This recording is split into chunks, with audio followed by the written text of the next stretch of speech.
فرق ہے. باقی جو کبیرہ گناہ ہے یہ واقعی صرف توبہ سے معاف ہوتی ہے، اور جو چھوٹے گناہ ہیں وہ بغیر توبہ کے بھی اللہ تعالیٰ خود سے معاف کر دیتا ہے، اور اس کے لیے اللہ تعالیٰ نے ذریعہ بنایا ہوا ہے نیک اعمال کو. اس حوالے سے اگر آپ سورہ نساء کے اندر ایک آیت مبارکہ ہے، بڑی کریٹیکل ہے، وہ غالباً 31 نمبر ہے.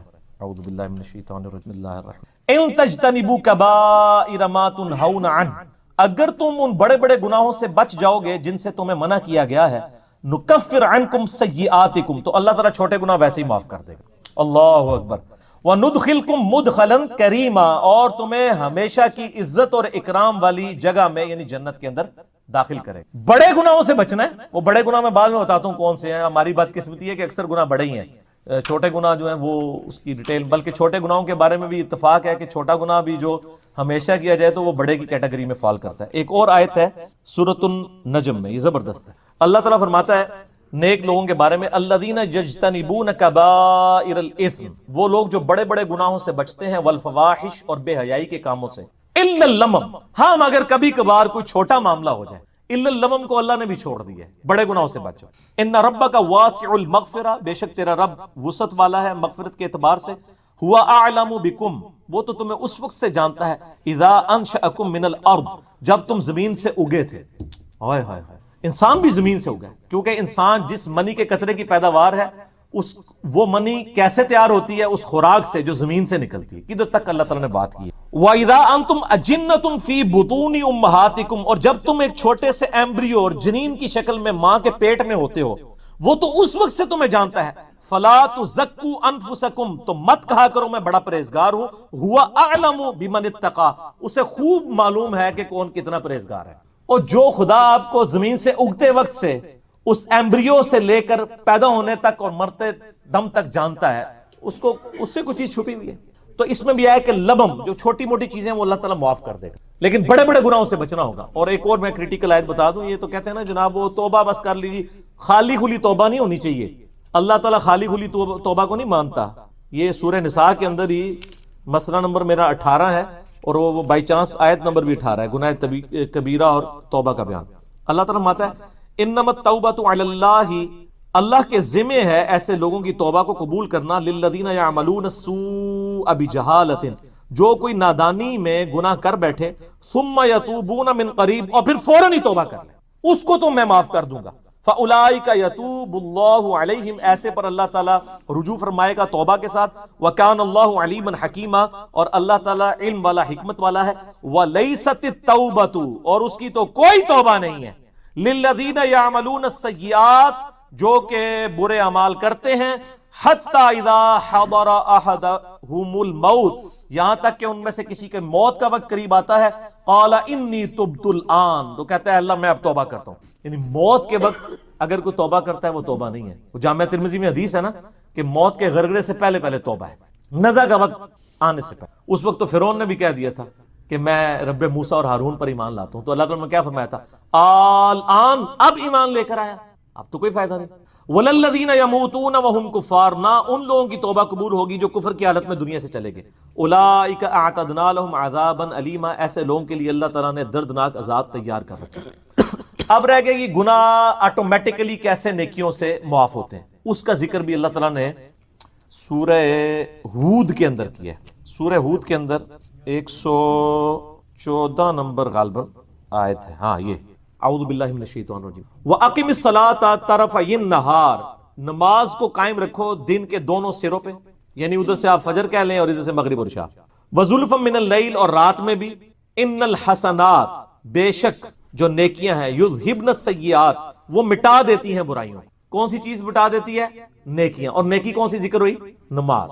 ذالک ذکریٰ للذاکرین، یہ نصیحت ہے ان لوگوں کے لیے جو نصیحت قبول کرنے والے ہیں. اس آیت کے کانٹیکسٹ میں ایک بڑی زبردست حدیث ہے جو بخاری اور مسلم دونوں میں ہے. اس سے ویسے بعض لوگوں نے غلط رزلٹ بھی نکالے ہیں، اور اس کی بنیاد کے اوپر وہ ڈیٹس بھی مارتے ہیں کالج اور یونیورسٹیز کے اسٹوڈنٹس. میرا مسئلہ نمبر 106 بہت پہلے ریکارڈ ہے، آج میں اس ڈیٹیل میں نہیں جاؤں گا. میرا یوٹیوب پہ ایک کلپ ہے ویلنٹائن ڈے کے اوپر، اس میں میں نے 17 حدیث بخاری اور مسلم سے بد نگاہی اور اس سے ریلیٹڈ بیان کی تھی. میں آج سکپ کرتا ہوں. بہرحال بخاری اور مسلم میں ایک حدیث ہے، ایک صحابی نے کہا یا رسول اللہ صلی اللہ علیہ وآلہ وسلم، آج یعنی مدینے کے کنارے پر میں نے ایک عورت کو گلے لگا لی، نامحرم عورت کو، لیکن میں نے اس کے ساتھ وہ ایکسٹریم تعلق قائم نہیں کیا، باقی سب کچھ کیا، تو مجھے پاک کر۔ تو آپ صلی اللہ علیہ وآلہ وسلم نے فرمایا نماز پڑھو، اللہ تعالیٰ یہ گناہ معاف کر دے گا۔ اور پھر آپ نے یہ سورہ ہود کی آیت نمبر 114 تلاوت کی کہ نماز کو قائم رکھو دن کے دونوں کناروں کے اوپر، رات کے اوقات میں بھی، بے شک نیکیاں برائیوں کو مٹا دیتی۔ لیکن یہ اس صورت میں جب ایک آدھ دفعہ غلطی ہوگی، اس پہ بھی اجماع امت ہے کہ چھوٹے گناہوں کو چھوٹا سمجھ کے بار بار کرنا یہ خود گناہ کبیرہ اور بغاوت ہے۔ اس سے ایک واقعہ ورنہ چھوڑ دیا، اگر وہ حضور کو اس وقت یہ کہتا ہے یا رسول اللہ علیہ وسلم ابھی تو معاف کروا لے تو میں پھر جا کے کراں گا، تو پھر آپ کا کیا خیال آگے سے فتویٰ کیا آتا؟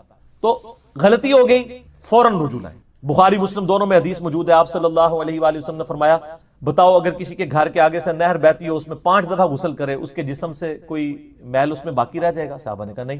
تو فرمایا 5 نمازوں کی مثال ایسی، حتیٰ کہ صحیح مسلم میں ایک حدیث ہے کہ اگر بڑے بڑے گناہوں سے بچا جائے تو ایک نماز سے دوسری نماز، ایک جمعے سے دوسرا جمعہ، اور ایک رمضان سے دوسرا رمضان درمیان کے سارے گناہوں کا کفارہ بن جائے گا۔ آپ کو کہ میں رمضان میں نماز پڑھوں اور اگلے رمضان میں نہ، اس میں پہلے الفاظ ہیں کہ انجینئرنگ پہلے ہوئی ہے، اگر بڑے گناہوں سے بچا جائے تو نماز چھوڑنے سے بڑا گناہ کون سا ہے؟ صحیح مسلم میں 246 نمبر حدیث ہے انٹرنیشنل نمبر کے مطابق کتاب الایمان چیپٹر میں کہ بندے کے کفر اور اسلام کے درمیان فرق نماز ہے، وہ تو بہت بڑی عملاً کفر کی طرف لے جانے والی چیز، ٹھیک ہے، سب سے بڑا گناہ نماز کو چھوڑنا ہے۔ تو ایک نماز سے دوسری نماز درمیان کے گناہوں کا کفارہ بن جاتا ہے، ایون وہ تو بخاری مسلم میں آتا ہے جب وضو کرتے ہیں تو اس سے بھی گناہ دھل جاتے ہیں۔ تو یہ یعنی کبیرہ گناہ صرف توبہ سے معاف ہوں گے، چھوٹے موٹے جو ہیں وہ اس طرح ہی۔ تو میں نے کہا نا جو کبیرہ گناہ جو ہے وہ بدقسمتی ہے کہ سارے ہی تقریباً کبیرے ہی ہیں، اور اس کے لیے مشکات کے اندر سر ایک چیپٹر موجود ہے کبیرہ گناہوں کے بارے میں، شروع کے اندر اس میں آپ ذرا پڑھ کے دیکھ لیں۔ شروع میں ایک وہ حدیث لے کے آئے وہ جو نبی صلی اللہ علیہ وسلم نے آیت تلاوت کی سورۃ الفرقان کی، یہ بخاری مسلم دونوں میں ہے، والذین لا يدعون مع اللہ الہا آخر ولا يقتلون النفس التي حرم اللہ الا بالحق ولا يزنون۔ 3 گناہ نبی علیہ السلام نے بیان کیے سورۃ الفرقان پڑھ کے کہ وہ لوگ جو اللہ کے ساتھ کسی کو شریک نہیں ٹھہراتے، یعنی شرک سب سے بڑا گناہ، دوسرا نہ حق قتل نہیں کرتے، تیسرا وہ زنا نہیں کرتے۔ پھر آپ صلی اللہ علیہ وسلم نے یعنی یہ آیت جو ہے یہ دلیل کے طور پہ بیان فرمائی، اور اس سے پہلے فرمایا کہ سب سے بڑا گناہ جو ہے وہ شرک ہے، اور اس کے بعد یہ قتل کرنے والا، اور پھر اس طریقے سے زنا۔ اچھا، اس کے بعد ایک بخاری میں حدیث ہے کہ بڑے گناہوں میں والدین کی نافرمانی، قتل کرنا اور جھوٹی قسم اٹھانا۔ سر گن دے جاؤ، یہ صرف بخاری مسلم میں جو بڑے گناہ آ رہے ہیں، صحیح ضعیف کا چکر ہی کوئی نہیں، صرف بخاری مسلم۔ پھر بخاری اور مسلم کی ایک حدیث ہے کہ جھوٹی قسم اٹھانا گناہ کبیرہ ہے۔ پھر اگلی حدیث پھر بخاری اور مسلم کی ہے کہ 7 کبیرہ گناہ ہے، اللہ کے ساتھ شرک کرنا، جادو کرنا، قتل کرنا، اللہ کے حرام کرنے والے کو حلال ٹھہرا لینا، سود کھانا، یتیم کا مال کھانا، میدان جنگ سے بھاگ جانا، اور پاک دامن عورتوں پر تہمت لگانا۔ لو جی، پھر اگلی حدیث بھی بخاری اور مسلم سے، اس میں زنا اور شراب نوشی کے بارے میں آیا ہے کہ یہ کبیرہ گناہ ہے۔ سر یہ تو بخاری مسلم کی جو حدیثیں ہیں نا، اس میں یہ چغلی، غیبت، ٹھیک ہے جی، وعدہ خلافی، بہتان، آلموسٹ یہ سارے کبیرہ گناہ ہیں۔ تو لہٰذا کبیرہ صغیرہ میں نا آپ مسلم کی وہ حدیث یاد رکھیں کہ مؤمن کے لیے چھوٹا سا گناہ بھی ایسا ہے جیسے اس کے سر پہ کسی نے پہاڑ رکھ دیا، اور منافق کے لیے بڑے سے بڑا گناہ بھی ایسا ہے جیسے ایک مکھی تھی تو اڑا دی۔ یہ کیلکولیشن، یہ میتھمیٹکس تو ہے نہیں ہے، اللہ تعالیٰ تو ایک چھوٹی سی بات پہ بھی پکڑ لیتا ہے، لیکن یہ نہیں کوئی بتاتا۔ ہاں یہ ضرور بتاتے ہیں سر وہ بخاری مسلم میں حدیث ہے، وہ ایک بڑی فاحشہ عورت تھی، اس نے ایک دفعہ اپنے موزے میں ایک کتے کو پانی پلا دیا، اللہ چاہتے ہیں نہیں غلطی بخش دیتا ہے جی، اس کو تو بخش دیا ہے، لیکن یہ قرآن حدیث میں کہیں لکھا ہے کہ فاحشہ عورت یہ کام کرے گی تو وہ بے شک فحاشی کرتی رہے میں بخش دوں گا، وہ تو ایک واقعہ ہے۔ تو سر ایک اور واقعہ جو بخاری مسلم دونوں میں ہے کہ ایک بڑی نیکوکار عورت تھی، اور اس نے صرف ایک بلی کو قید کر دیا اور وہ بھوکی پیاسی مر گئی، اور اس کی وجہ سے وہ دوزخ میں چلی گئی۔ یہ نہیں بتاتے کہ چھوٹی سی بات پہ پکڑ بھی لیتا ہے، اس کو پھر انہوں نے دوسری طرف کیا ہوا ہے، کہتے تائیں تسی کہنا نیکی کرنے دا کیا فائدہ ہے، ایک چھوٹی سی گل تے پتہ پکڑیا بھی جا سکتا، وہ دوسرے پاسے ٹر پیندے نے۔ سر ڈرتے رہے اللہ سے، ہر وقت خدا کے ساتھ کمٹمنٹ رکھیں، اور اللہ سے کبھی بے پرواہ نہ ہو، بے خوف نہ ہو، تو یہ جناب آٹومیٹکلی چھوٹے گناہ معاف ہوتے ہیں، بڑے گناہ صرف توبہ سے معاف ہوں گے۔ اور توبہ سے تو ظاہر ہے وہ تو سورۃ الفرقان میں آیت نمبر 70 میں آیا کہ اگر کوئی شرک سے جو سب سے بڑا اس کائنات کا گناہ ہے توبہ کر لے سچے دل سے، ہم اس کے گناہوں کو بھی نیکیوں سے بدل دیں گے۔ سر صرف معاف نہیں ہوں گے، نیکیوں سے بدل جائیں گے، لیکن توبہ پکی ہونی چاہیے۔ پکی توبہ کیا ہے؟ ندامت کرنا، آندہ نہ کرنے کا پکا عہد کرنا، پھر عہد ٹوٹ جائے پھر توبہ کر لیں، پھر اللہ کی طرف، لیکن اس نیت پہ توبہ نہ کریں کہ آندہ میں جو ہوں وہ پھر کر لوں گا۔ وہ تو قرآن میں ہے یا ایھا الذین آمنوا توبوا الی اللہ توبۃ نصوحا، اے ایمان والو ایسی توبہ کرو جو آگے کو نصیحت ہو جائے، اس کی میں دنیا سے مثال دیتا ہوں کہ جس شخص کا ایک دفعہ گرم استری سے ہاتھ جل جائے دوبارہ وہ ٹھنڈی استری کو بھی نہیں ہاتھ لگائے گا کہ یار کدھر پیچھے لگی نہ ہوئے تھوڑی دیر. میرے بھائیو یہ جو سورۃ النساء کی آیت نمبر 31 ہے یہ قرآن حکیم کی چند اہم ترین آیات میں سے اور شاید یہ ان آیات میں سے ہے جو ہر شخص کی بنیادی ضرورت ہے. اس لیے میں اس آیت کے اوپر تھوڑی تفصیلی گفتگو کروں گا.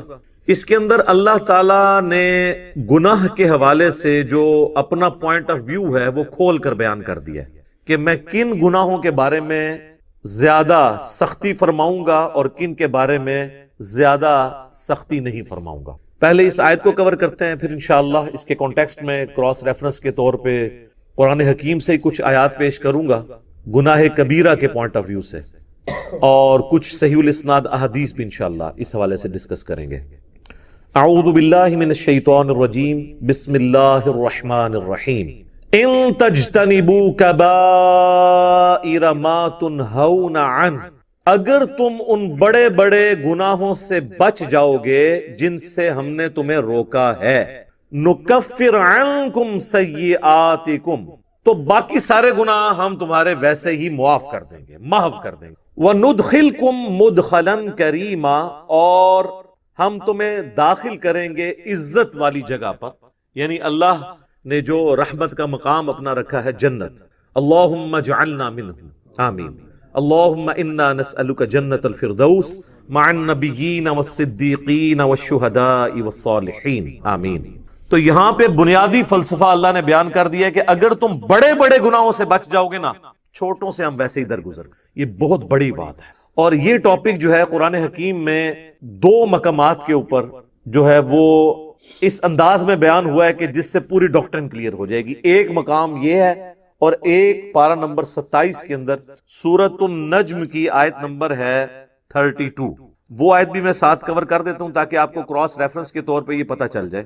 الذین یجتنبون کبائر الاثم، وہ لوگ جو کہ بڑے بڑے گناہوں سے بچ جاتے ہیں، والفواحش، اور بے حیائی کے کاموں سے، الا اللمم، سوائے چھوٹی موٹی چیزیں جو ہو جاتی ہیں، یعنی اس کو اللہ نے خود ہی بینیفٹ دے دیا، چھوٹی موٹی چیزوں کو ہم درگزر کر دیں گے. یہ الا اللمم، چھوٹی موٹی چیزیں.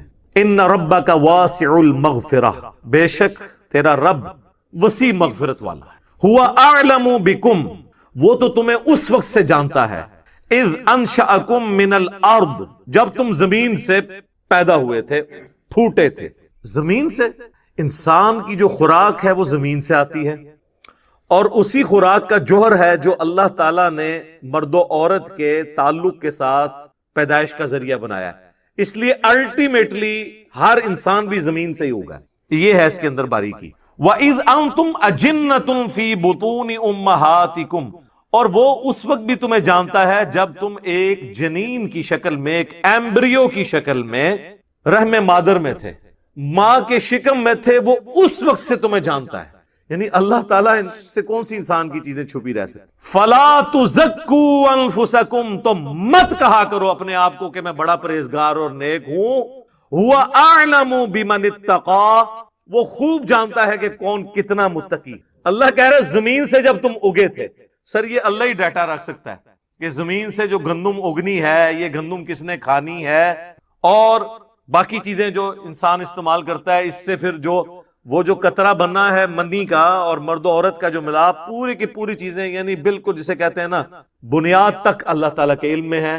تو اللہ تعالیٰ کو کوئی اپنے نیکوکاری کا احسان نہیں جتا سکتا. اللہ کو پتا ہے کون کتنا نیک. اس میں بھی آیا الا اللمم، ہم جو باریک چیزیں ہیں نا اس میں نہیں پڑیں گے. اگر موٹی موٹی چیزوں سے بچ لیا، لیکن اب وہ موٹی چیز میں ساتھ بے حیائی کو بھی ذکر کر دیا. یعنی بے حیائی اتنی موٹی تھی کہ اسے موٹی چیز میں سے بھی نکال کے الگ سے بیان کیا. ان تجتنبوا کبائر ما تنہون عنہ نکفر عنکم سیئاتکم وندخلکم مدخلا کریما. بڑے بڑے گناہوں سے بچو گے تو چھوٹے گناہوں سے ہم درگزر کر دیں گے اور تمہیں عزت کے مقام میں داخل کریں. یہاں پہ یہ فلسفہ بیان ہوا ہے کہ اللہ تعالیٰ کے لیے جو سینسٹیو ایریا ہے نا وہ بڑے بڑے گناہ ہیں. چھوٹے گناہوں سے وہ درگزر فرما دے گا. یعنی چھوٹے گناہ کی معافی مانگنے کی بھی ضرورت نہیں پڑے گی، وہ خود بخود آٹومیٹکلی نیک اعمال سے معاف ہوتے جائیں گے. یہ مطلب ہے اس کا. بڑے گناہ تو معافی مانگنے سے اور آئندہ اس گناہ کو نہ کرنے کا پکا عہد کرنے سے معاف ہوں گے، لیکن چھوٹے گناہ نیکیوں سے آٹومیٹکلی دھل جائیں گے۔ اس کانٹیکسٹ میں ایک آیت ہے جو اس فلسفے کو سپورٹ کرتی، وہ ہے سورہ ہود کی آیت نمبر 114، وَأَقِمِ الصَّلَاةَ طَرَفَيِ النَّهَارِ وَزُلَفًا مِّنَ اللَّيْلِ، اور نماز کو قائم رکھو دن کے دونوں کناروں پر اور رات کے حصوں میں بھی۔ دن کے دونوں کناروں کے اوپر جو نماز ہے وہ اس کنارے پہ فجر ہے اور دوسرے کنارے پر ظہر اور عصر ہے، اور مغرب اور عشاء چونکہ غروب آفتاب کے بعد ہوتی ہے وہ رات کی۔ ان نمازوں کو مضبوطی سے پکڑ لو۔ ان الحسنات یذہبن السیئات، بے شک نیکیاں برائیوں کو مٹا دیتی ہیں، یعنی یہ نماز پڑھنا آٹومیٹکلی گناہوں کو معاف کر دے گا۔ ذالک ذکریٰ للذاکرین، یہ تو ہے نصیحت ان لوگوں کے لیے جو نصیحت حاصل کرنا چاہیں، یہ ان کے لیے۔ تو اس آیت کے تحت یہ پتہ چل گیا کہ جو نیک اعمال ہیں وہ گناہوں کو دھونے کا سبب بن جاتے ہیں۔ یہ جو سورہ ہود کی آیت میں نے پڑھی نا، آیت نمبر 114 اس کانٹیکسٹ میں ایک حدیث بھی ہے بخاری اور مسلم دونوں کے اندر، بڑی حیران کن حدیث ہے۔ مسلم شریف میں ذرا ڈیٹیل سے ہے، بخاری میں بھی موجود ہے، کہ ایک صحابی اللہ کے محبوب صلی اللہ علیہ وآلہ وسلم کے پاس حاضر ہوتے ہیں اور کہتے ہیں یا رسول اللہ، آج مجھ سے ایک ایسا گناہ ہو گیا ہے، آپ مجھے پاک فرما دیں۔ آج میں نے مدینہ شریف کے کنارے پر، یعنی شہر سے باہر گاؤں ایریا میں، ایک عورت کو گلے لگا لیا، لیکن میں نے اس کے ساتھ کوئی اور تعلق قائم نہیں کیا، یعنی وہ جو انٹر کورس والا، باقی میں نے اس کے ساتھ اس طرح کا معاملہ کیا، تو اب میرے لیے کوئی معافی؟ تو نبی صلی اللہ علیہ وآلہ وسلم نے خاموشی اختیار کر لی۔ جب وہ جانے لگا تو نبی علیہ السلام نے اسے واپس بلایا۔ اسی وقت نبی علیہ السلام پہ یہ آیت نازل ہوئی سورہ ہود کی 114۔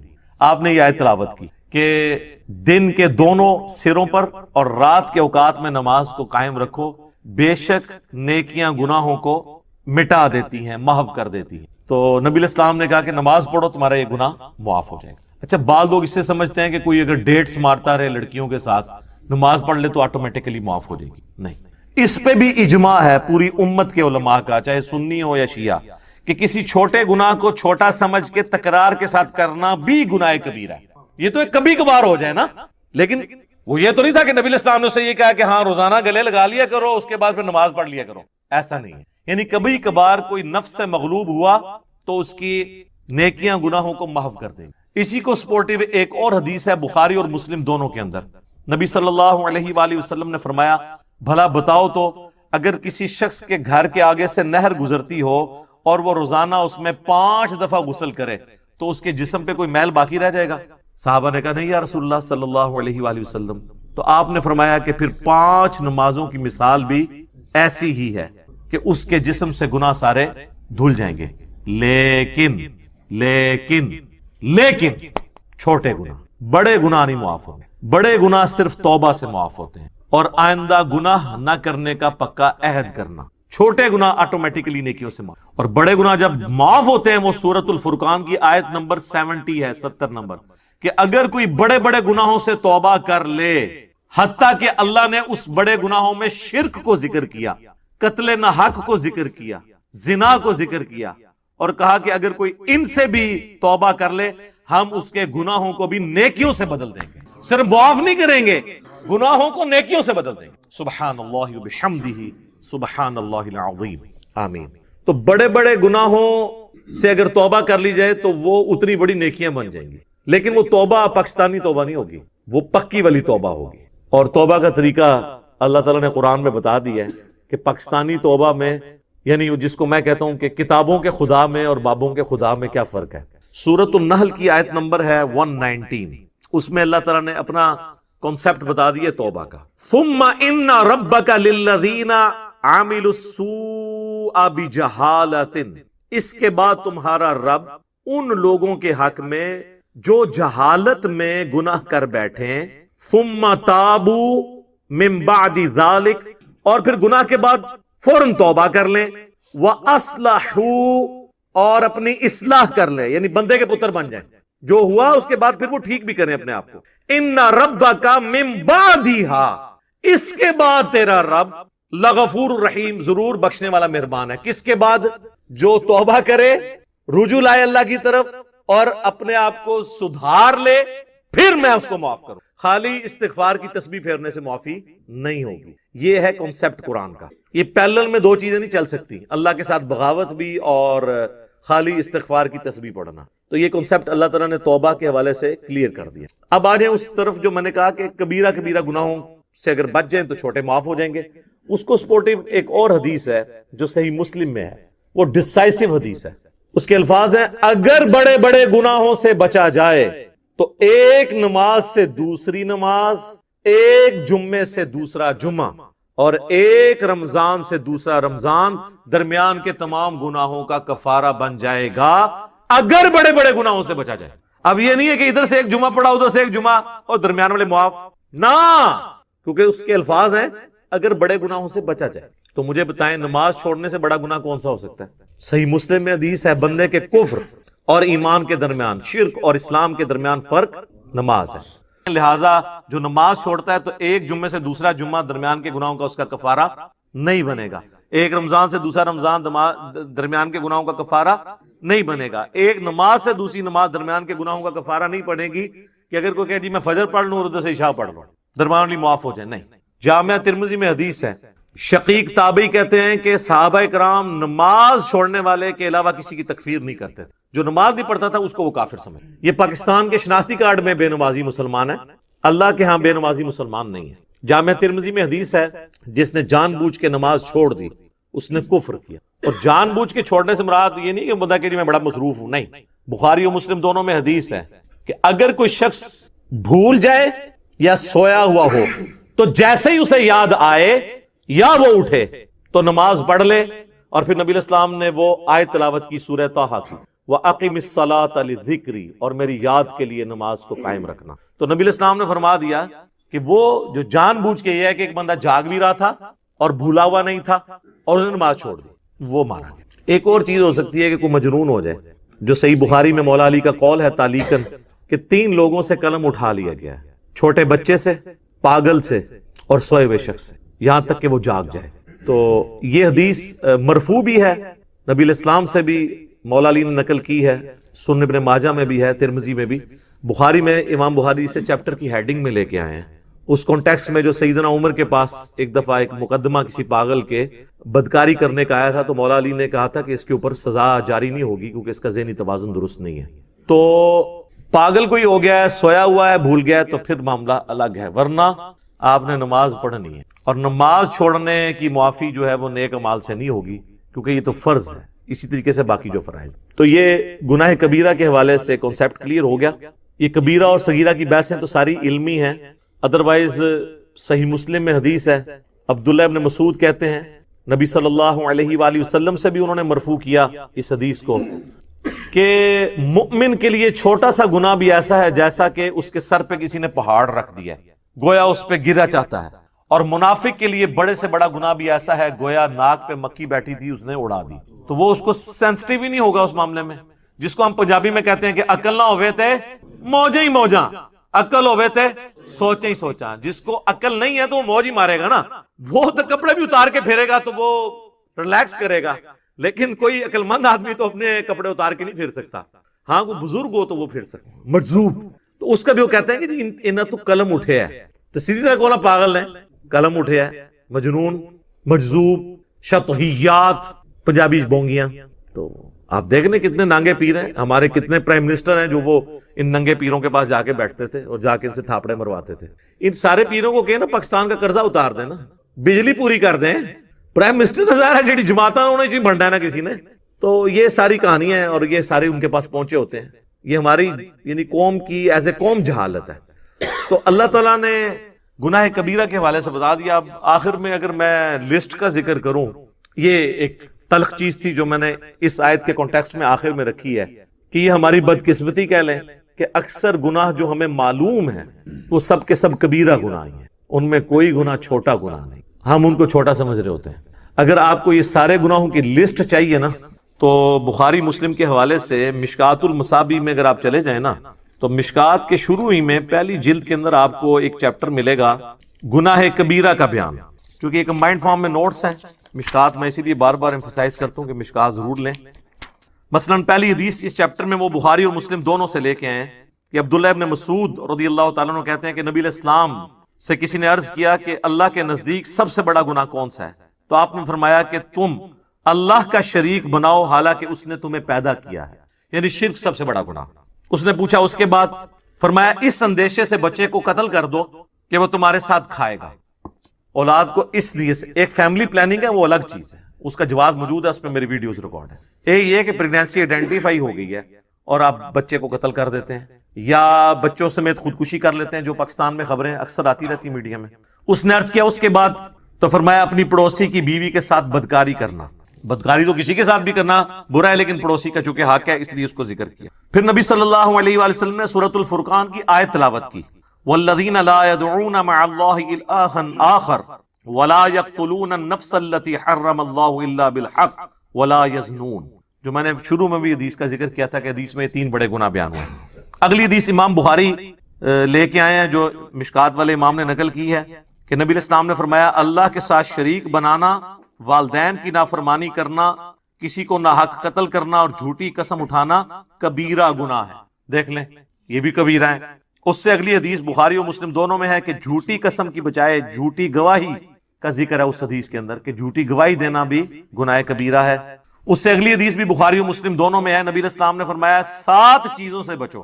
پوچھا کہ کون سی؟ فرمایا اللہ کے ساتھ شرک کرنا، جادو کرنا، قتل کرنا، سود کھانا، یتیم کا مال کھانا، میدان جنگ سے پیٹ پھیر کر فرار ہونا اور پاک دامن عورتوں پر تہمت لگانا۔ یہ 7 بھی جناب کبیرہ گناہ ہے۔ میں نے کہا تھا یہ بدقسمتی ہے کہ جتنے گناہ ہمیں نون ہے نا وہ سارے کبیرہ ہیں۔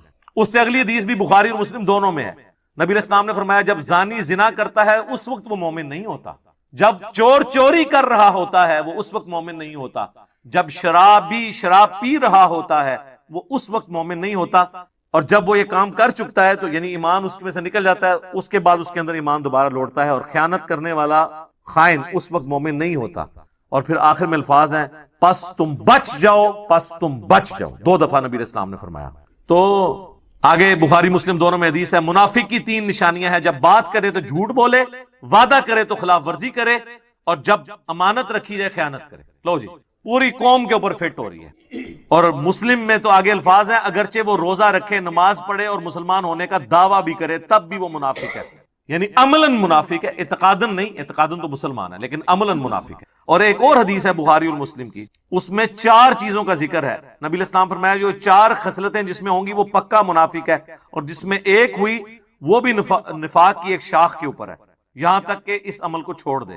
نمبر 1 امانت رکھی ہے تو خیانت کرے، نمبر 2 بات کرے تو جھوٹ بولے، نمبر 3 عہد کرے تو توڑ دے، اور جب جھگڑا ہو تو گالی گلوچ پر اتر آئے۔ یہ علماء تو آلموسٹ سارے اس میں آتے ہیں، گالی گلوچ پہ اتر آتے ہیں نا، کیسی کیسی موٹی موٹی گالیاں دیتے ہیں، اور عوام الناس تو اب مجھے بتا دیں ہم تو وہ شعر لے کے چل رہے ہیں کچھ بھی ہیں تیرے محبوب کی امت سے ہیں، یہاں تو معاملہ ہی کہاں سے کہاں پہنچ گئے۔ صحیح مسلم میں حدیث ہے نبی علیہ السلام ایک اناج کے ڈھیر کے پاس سے گزرے، آپ نے اپنی مبارک انگلیاں اس میں داخل کی تو وہ گیلی تھی۔ آپ فرمایا یہ کیا؟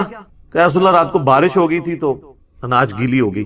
آپ نے فرمایا تم نے گیلی اناج اوپر کیوں نہیں کی تاکہ لوگ اس کے عیب کے اوپر مطلع ہوتے، اس کے بعد کسی کی مرضی کہ وہ خرید کے لے جائے گھر جا کے خشک کر لے، لیکن تم نے اس طرح کیوں کیا کہ اوپر خشک رکھی اور اندر گیلی؟ اور پھر آپ نے فرمایا جس نے ملاوٹ کی وہ ہم میں سے نہیں، یہ وہاں پہ آپ نے فرمایا تھا، یہ پوری حدیث مسلم شریف میں یوں ہے، جو آخری حصہ پکڑا ہوا ہے جس نے ملاوٹ کی وہ ہم میں سے نہیں، اور وہ ملاوٹ سے سمجھ رہے ہوتے ہیں صرف دودھ میں ملاوٹ کرنا ملاوٹ ہے۔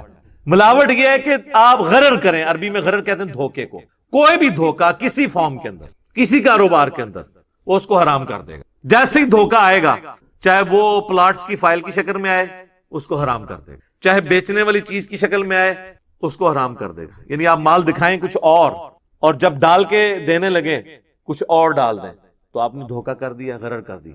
تو غرر جب بھی آئے گا تو وہ پورے کے پورے مال کو آپ کے کمائی کو حرام کر دے گا۔ بولے اعوذ باللہ تعالی، اللہ تعالی ہمیں اس فتنے سے بچا کے رکھے، اپنی ایمان کے اندر رکھے، گناہ کبیرہ سے بچنے کی توفیق عطا فرمائے، اور کمٹمنٹ کے ساتھ اپنے محبوب صلی اللہ علیہ وآلہ وسلم کی سچی اتباع کرنے کی توفیق عطا فرمائے، آمین۔ تو یہ میں نے اس لیے گناہ کبیرہ کے حوالے سے تفصیلی گفتگو کی۔ اکثر لوگ پوچھتے ہیں توبہ کا طریقہ کیا ہے، کون کون سے بڑے بڑے گناہ ہیں، اور چھوٹے گناہوں کے بارے میں کیا ہے۔ تو توبہ تو میں نے آپ کو بتا دیا کہ توبہ یہ ہے کہ اپنی اصلاح کرنی ہے. اس کو میں دنیاوی مثال سے آخر میں سمجھا دیتا ہوں، پھر آگے چلتے ہیں. مجھے بتائیں، جس شخص کی زندگی میں ایک دفعہ، بالکل پہلی دفعہ کسی گرم استری سے ہاتھ جل جائے، دوسری دفعہ وہ ٹھنڈی کو بھی لگاتے ہوئے ڈرے گا نا کہ ہو سکتا ہے تھوڑی دیر پہلے کوئی استری نہ کر گیا ہوئے.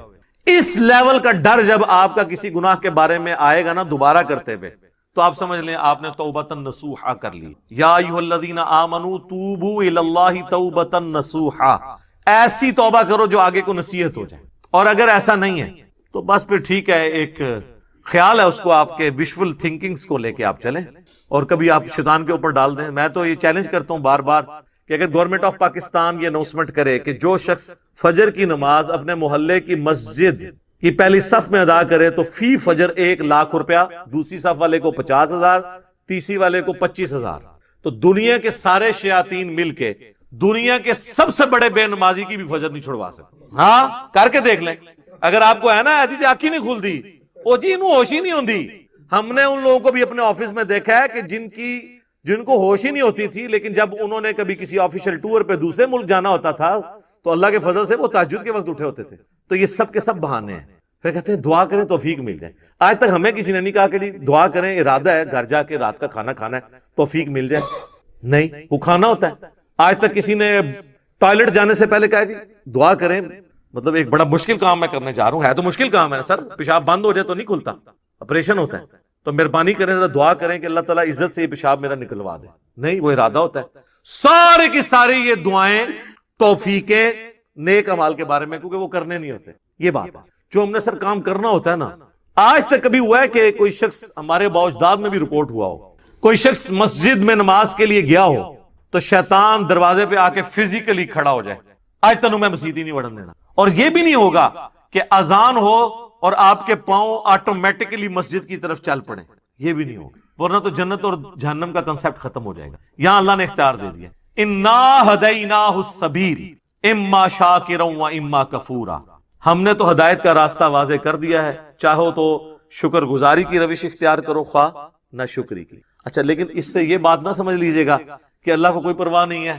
ٹھیک ہے، وہ گناہگاروں کو بھی بخش دے گا، مجرمین کو بھی بخش دے گا، اور نیکوکاروں کو تو اس نے بخشنا ہے. نہ، اس طرح نہیں ہے. اور اکثر لوگ کہہ رہے ہوتے ہیں او جی اللہ نے ساڑی نمازاں نہیں چاہیے. استغفر اللہ. یہ بات آپ کیوں بولتے ہیں؟ یہ آپ کس کو بول رہے ہوتے ہیں؟ میری نماز تو نہیں کو پڑھ رہا نا، تو مجھے کیوں سنا رہے ہو؟ جس کی پڑھ رہے ہو اس کو سناؤ. اللہ کی پڑھ رہے ہو تو اللہ نے کب کہا ہے کہ مجھے تیری نمازیں چاہیے؟ کہیں کہا ہے؟ اللہ کہتا ہے تمہیں تمہارے لیے نمازیں چاہیے. اللہ نے تو کبھی کہا ہی نہیں کہ مجھے چاہیے. اس فلسفے کو اللہ تعالیٰ نے سورہ الزمر میں بیان کیا ہے. مسئلہ تقدیر بھی حل کرنے والی یہ آیت ہے، اور سارے مسئلے. یہ اکثر لوگ کہتے ہیں نا جو کچھ ہو رہا ہے نا جی اللہ کی مرضی سے ہی ہو رہا ہے جی. یہ اکثر آپ سنتے ہوں گے کہ دنیا میں جو کچھ ہو رہا ہے نا جی اللہ کی مرضی سے ہو رہا ہے. نہیں سر، ایسے نہیں ہے. اللہ کی مرضی سے نہیں ہو رہا، اللہ کی اجازت سے ہو رہا ہے. اللہ کی مرضی ہے یہ کہ لوگ زنا کریں، اجازت ہے کہ کر لو. یہ نہیں ہوگا کہ جسم پہ فالج گرے، لیکن آخرت میں چھوڑوں گا نہیں. شراب پینی ہے پی لو، چمڑی اتار دوں گا آخرت میں. یہ نہیں ہوگا کہ شراب کی بوتل پکڑو تو ہاتھ پہ فالج گر پڑے، ایسے نہیں ہوگا. اجازت ہے، نیکی کرنی ہے کرو، برائی کرنی ہے کرو. مرضی نہیں ہے. مرضی یہی ہے کہ پیغمبروں کا راستہ اختیار کرو. یہ فلسفہ جو ہے نا سورہ زمر میں بیان ہوا ہے، آیت نمبر 7. سر یہ 7 نمبر آیت تو آپ سارے اپنے قریبی لوگوں کو سنائیں، اپنے آفیسز میں سنائیں، اپنے دوستوں کو، گھر والوں کو. ان تکفروا فإن اللہ غنی عنکم. دیکھو اگر تم اللہ کا کفر کرو گے، ناشکری کی زندگی گزارو گے، تو یاد رکھنا اللہ بے پرواہ ہے، اللہ کو کوئی فرق نہیں پڑے گا. لیکن اس کا یہ مطلب بھی نہیں ہے کہ اللہ کو نہیں فرق پڑا تو اللہ تعالیٰ چھوڑ دے گا، نہیں. وَلَا يَرْضَى لِعِبَادِهِ الْكُفْرِ. لیکن میں کبھی راضی نہیں ہوں اس بات پہ کہ کوئی میری ناشکری کرے، میری نافرمانی کرے، میرا کفر کرے. وَإِن تَشْكُرُوا يَرْضَهُ لَكُمْ. اور اگر تم شکر گزاری کی روش اختیار کرو گے، یعنی اللہ کے تابع فرمان رہو گے، تو یہ اللہ تعالیٰ تم سے پسند کرتا ہے. وَلَا تَزِرُ وَازِرَةٌ وِزْرَ أُخْرَى. کوئی جان دوسری جان کا بوجھ نہیں اٹھائے گی. ہر شخص نے اپنے اعمال کا جواب دہ خود ہونا ہے. ثُمَّ إِلَىٰ رَبِّكُمْ مَرْجِعُكُمْ. اس کے بعد تمہیں لوٹ کر تمہارے رب کی طرف جانا ہے. فَيُنَبِّئُكُمْ بِمَا كُنتُمْ تَعْمَلُونَ. پھر وہ تمہیں خبر دے دے گا جو کچھ تم دنیا میں اعمال کیا کرتے تھے. إِنَّهُ عَلِيمٌ بِذَاتِ الصُّدُورِ. بے شک وہ تو سینوں کے چھپے ہوئے رازوں کو بھی جاننے والا. اللہ اکبر. یار اللہ سے کون بھاگ سکتا ہے؟ میرے بھائی آپ اپنی داڑھیوں سے، پگڑیوں سے، نمازوں سے، تسبیحوں سے دنیا کو دھوکہ دے سکتے ہیں، قانون کو چکما دے سکتے ہیں، اللہ سے بھاگ کے کہاں جائیں؟ اللہ تو اتنا باریک بین ہے کہ جن لوگوں کی نماز، حج، زکات بھی لکھے ہوں گے نا قیامت والے دن، فرشتوں نے نیکیوں کے ڈھیر لگائے ہوں گے، اللہ زیرو سے ملٹیپلائی کر دے گا۔ اللہ سے بڑا ڈر سر، اللہ بڑا ڈاٹا جائے۔ ہاں اللہ والے بن جاؤ تو اللہ سے زیادہ کوئی شفیق نہیں، لیکن اللہ کے نافرمان ہیں تو سر اللہ بڑا ڈاٹا جائے۔ مسلم شریف میں حدیث ہے سب سے بڑی 3 نیکیاں کون سی ہو سکتی ہیں؟ تینوں نیکیوں کے بارے میں نبی علیہ السلام نے کہا کہ یہ کرنے والا بھی جہنم میں چلا جائے گا۔ نمبر 1 آپ نے فرمایا قیامت والے دن اللہ تعالیٰ ایک شہید کو اٹھائے گا اور پوچھے گا میں نے تجھے اتنا کچھ دیا، اچھی صحت دی، تو نے میرے لیے کیا کیا؟ وہ کہے گا یا اللہ جان سے قیمتی کون سی چیز تھی تیرے لیے دے دی؟ تو اللہ تعالیٰ فرمائے گا تو نے جان اس لیے دی کہ لوگ تجھے بہادر کہیں، تو دنیا نے تیری بڑی تعریف کی، تو دنیا سے اپنا اجر لے چکا ہے، میرے ہاں کوئی اجر نہیں، اوندہ منہ کر کے جہنم میں۔ فرشتوں نے اسے شہید لکھا ہوا ہے، اللہ نے کہا نو، آپ اپنی نیکیوں سے فرشتوں کو بھی دھوکہ دے سکتے ہیں، فرشتے تو ظاہری مال کو لکھیں گے، ہاں جی تو یہ حساب کتاب تو بس خانہ پوری ہے، اصل میں تو اللہ تعالیٰ خود حساب کرنے والا۔ اللہم حاسبنی حسابا یسیرا، آمین۔ پھر اللہ تعالیٰ ایک سخی کو بلائے گا کہ اتنا مال دیا تھا تو نے کیا کیا؟ وہ کہے گا یا اللہ جو بھی مجھے جگہ ملتی تھی نا کہ یہاں پہ تو نے خرچ کرنے کا کہا، میں نے کوئی جگہ نہیں چھوڑی کہ وہاں پہ خرچ نہ کیا ہو۔ اللہ تعالیٰ فرمائے گا تو نے اس لیے خرچ کیا کہ لوگ تیری تعریف کریں کہ یہ بڑا سخی ہے، تو دنیا میں تیری بڑی تعریف ہوتی تھی، میرے ہاں تیرے لیے کوئی اجر نہیں ہے، اوندہ منہ کر کے جہنم میں۔ پھر قرآن کے قاری کو بلایا جائے گا، اللہ تعالیٰ کہے گا میں نے تجھے قرآن دیا تھا، تو نے میرے لیے کیا کیا؟ کہے گا یا اللہ میں نے اتنے لوگوں کو قرآن سکھایا، قرآن کی تعلیم دی۔ اللہ نے فرمایا یہ اس لیے کہ لوگ تجھے قاری کہیں، تو دنیا میں تیری بڑی تعریف ہوئی، تیرے نام سے پہلے بھی 8 دمیں ہوتی تھی، بعد میں بھی 10 دمیں لگتی تھی، یہ میں اس کی تشریح کر رہا ہوں۔ پھر لوگ کہتے ہیں نہیں دیسی تو لکھے ہی نہیں سی ہوا، دیسی اتنا کوئی نہیں لکھا ہوتا، وہ آپ کڑنا ہوتا ہے بچوں، کیونکہ قرآن پرانا نہیں ہوتا۔ قرآن اگر نبی اسلام کے زمانے میں بات ہو رہی ہے نا سورۃ الانفال میں کہ اپنے جو گھوڑے ہیں وہ جہاد کے لیے تیار رکھو، تو آج گھوڑوں کو ہم میزائل میں اور ایئر کرافٹس کی فارم میں اس کو ترجمے اور تشریح میں بیان کریں گے، ہمیں کوئی گلا نہیں کرے گا یہ قرآن میں گھوڑے لکھیا سی تسی یہ کیوں بیان کیتا ہے؟ تو تسی کھوتے نہ بڑھو، اپنی عقل بھی استعمال کرو، وہ تو ڈاکٹرن ہوتی ہے۔ اللہ تعالیٰ اس کو اوندہ منہ کر کے جہنم میں پھینکے گا۔ سر ان 3 بڑی نیکیوں سے بڑی کو نیکی کسی کو پتا تو مجھے بتا دے، شہادت سے بڑی کوئی نیکی نہیں ہے۔ سب سے قیمتی چیز اللہ کو دے دینا، جان، اللہ کی راہ میں مال لوٹانا۔ قرآن میں نماز کے ساتھ آلموسٹ ہر جگہ انفاق فی سبیل اللہ کا حکم آیا۔ اور تیسرا قرآن کی تعلیم، وہ تو سر بخاری میں حدیث ہے تم میں سب سے بہتر وہ جو قرآن سیکھے اور سکھائے۔ ان 3 نیکیوں سے بڑی کو نیکی پاسبل نہیں ہے، لیکن 0 سے ملٹیپلائی، کیونکہ اللہ کے لیے نہیں کی۔ مسند احمد میں حدیث ہے جس نے دکھلاوے کے لیے روزہ رکھا اس نے شرک کیا، جس نے دکھلاوے کے لیے نماز پڑھی اس نے شرک کیا، اور جس نے دکھلاوے کے لیے صدقہ کیا اس نے شرک کیا۔ کی نیکی ہو گیا شرک، یہ کیا بات ہوئی؟ نماز کیسے شرک ہو گئی؟ نماز تو اللہ کی ہوتی ہے، پڑھی بھی اللہ کے لیے لیکن دکھانے کے لیے کسی۔ ہمارے ایک ایکس پریزیڈنٹ تھے نا، مجھے ان کی پالیسی سے تو بہت اختلاف ہے، جنرل ضیاء الحق، لیکن ایک مذہبی آدمی، ان کی وجہ سے ہماری فوج کے اندر کافی ریفارمز آئیں، اور یہ بہت بڑا احسان ہے ان کا پاکستانی فوج کے اوپر، ورنہ ان سے پہلے کی فوج اور آج کی فوج میں بڑا فرق ہے۔ اب آپ کو مذہب کا رنگ غالب نظر آئے گا ہماری فوج کے اندر، اور جب فوج سے لوگ ریٹائر ہوتے ہیں تو میں تو سب سے زیادہ باقی اداروں کی نسبت ان لوگوں کو دیکھا ہے کہ پریکٹسنگ مسلمان ہیں، کیونکہ موت کو بڑا قریب سے دیکھ لیتے ہیں نا، تو بڑے بڑے لوگوں کی عقل ٹھکانے ہو جاتی ہے جب اپنے ساتھ آپ شہداء کی لاشیں اٹھاتے ہیں بارڈرز کے اوپر، تو بس انسان کو نظر آتی ہے یار کل تو یہ میرے ساتھ روٹی کھا رہا تھا، آج میں اس کے جسم کے لوتھڑے سمیٹ رہا ہوں، تو سب بڑے بڑے لوگوں کا قبلہ درست ہو جاتا ہے۔